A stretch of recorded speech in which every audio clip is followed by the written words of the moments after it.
Assalomu alaykum, sizlar bilan Madina Karim va ushbu video Uzbekistan Creative Association tashabbusi asosida suratga olindi va esingizda bo'lsa, o'tgan dars aytgandim, keyingi darsda tarelkani dekorlaymiz deb va uning uchun biz akril bo'yoqlardan bugun yana foydalanamiz.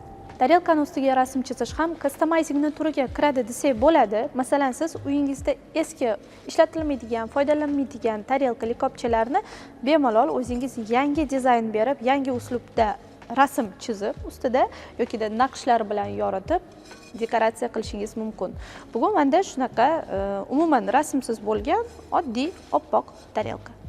Bilasizmi, men handmade customizingni juda yaxshi ko'raman. Shuning uchun juda ko'p uyda bekor yotgan buyumlar yoki eskirgan buyumlarga yangicha hayot berishni yaxshi ko'raman. Bu degani dekupaj yaxshi ko'raman. Ularni hali keyingi darsliklarda sizlar bilan ko'rib chiqamiz va restavratsiyalarni juda yaxshi ko'raman. Keyingi videoda menimcha sizlar bilan xuddi shunaqa yo'nalishda video qilamiz. Kerakli xomashyolar mana shu yerda chiqdi. Mana endi esa jarayonga o'tsak bo'ladi. Men hozir ochroq markerni olib, birinchi eskiz chizib olaman. Xohishingizga qarab ozroq naqshga o'zgartirish kiritsangiz bo'ladi. Menga juda yoqdi shu ko'rinishda. Shuning uchun o'zgartirish kiritmayman.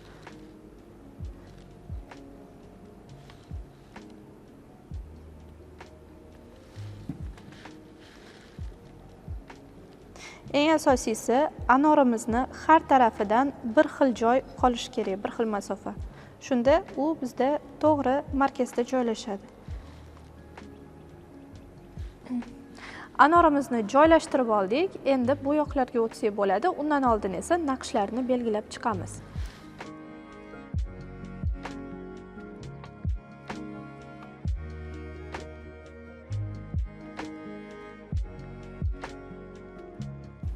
Referensdagi naqshni men o'zini qoldirdim. Siz xohlasangiz boshqacharoq naqsh bilan bezashingiz mumkin.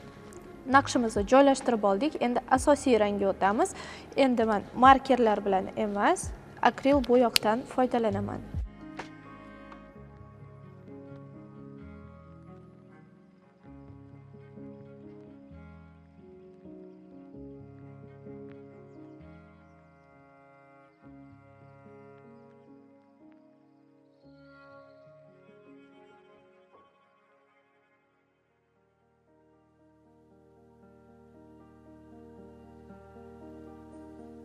Hozir bir qavat qilib surib oldik. Endi ikkinchi qavatga o'tamiz. Chunki birinchi qavatimiz hozir bizda grunt podmalyovik sifatida bo'ldi. Endi asosiy qavatga o'tiladi.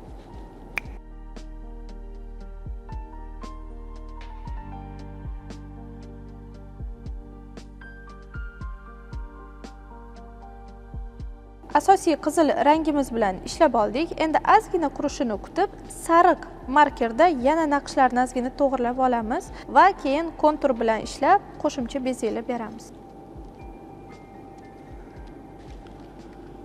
Naqshlarni konturini to'ldirib chiqib, to'g'rilab olamiz.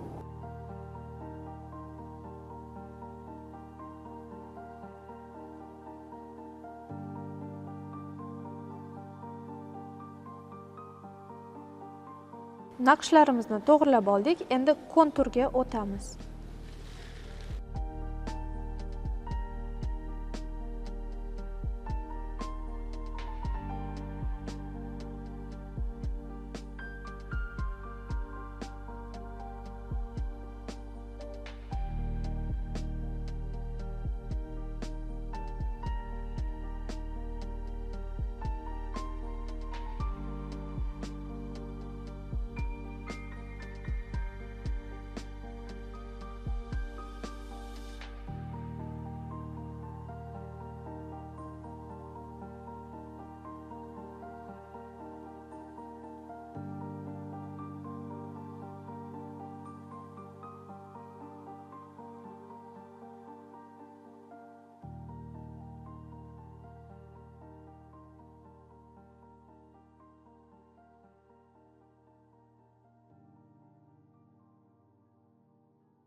naqshimizni bitirib oldik. Agar siz xohlasangiz, yonlariga ham ozroq qo'shsangiz bo'ladi. Menga shu ko'rinishda yoqdi.